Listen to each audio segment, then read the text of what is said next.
We are very close to concluding where we're at with our conference. What you see on the thing is to update legislation. And after today, the main thing to note is there are 6 days left in the Kentucky General Assembly session. So if anything is going to happen, it is going to happen in the next 6 days. And if you have a passion or a feeling about any of these pieces of legislation, now is the time to contact your legislature. There are 2 bills that appear to be moving before the legislature. House Bill 551, introduced by Representative Michael Meredith and a coalition of bipartisan legislators, has passed, is awaiting the final House vote, which may have taken, while we're speaking, or early next week. Then once it passes the House, then it has to go to the Senate, and it takes 3 days to pass something in the on either the House or the Senate. So you can see with 6 days left, and there's not much time. Now, House Bill 594, introduced by Representative Timoney from Lexington, passed the House on Wednesday, 64-32. It has been read yesterday in the Senate. It must be read 2 more times in the Senate, and it also must clear the Licensing and Occupations Committee to which it was sent. Senator Schickel from Northern Kentucky is the chair of Licensing and Occupation, and he'll have to put that measure on his committee agenda. There was a piece of legislation that was passed on March the 2nd, House Bill 287, to do some technical changes to charitable gaming.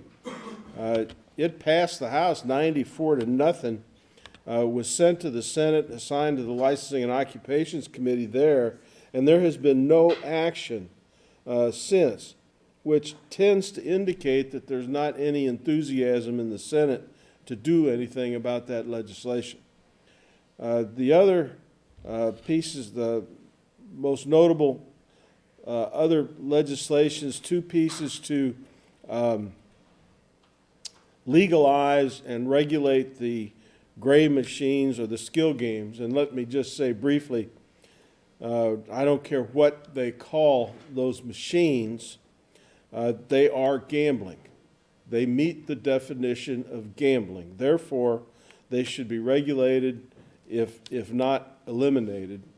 We will not take a position which of those eventualities should take place. But it should be one or the other, because they are gambling and would contribute to the existence of problem in addicted gambling in the Commonwealth. 256, House Bill 256 and House Bill 525, both would permit the games to continue. The 525 is more of a regulation measure. Both have assigned to the Appropriation and Revenue Committee in the House. The long-term observers of Kentucky politics will say that anything signed to the Appropriation and Revenue Committee is where they die. So having that assignment, there is not a great chance that those bills are going to move forward. And the one bill that we do like, House Bill 486, introduced by Representative Al Gentry, would establish a problem and addicted gambling program in the state. That bill also was assigned to Appropriation and Revenue. Another bill by Representative Timoney to also more eliminate the grade games or skill games was read once on the House floor, and it is waiting the Licensing and Occupations Committee. The 2 bills that were presented and filed representing the governor's position to legalize sports gambling. 106 in the House was assigned to Appropriation and Revenue and has not moved. And Senate Bill 73 by Senator Yates was assigned to Licensing and Occupation, and it has not moved. So the real action in the next week, if you care to pay attention, is going to be on House Bills 551 and 594. And if you have opinions on those, please contact your legislators. We have been working as the Kentucky Council on getting legislation to establish a publicly funded problem and addicted gambling program for 23 years. And last year was as close as we ever got. The bill passed the House 81-14, but it did not move in the Senate.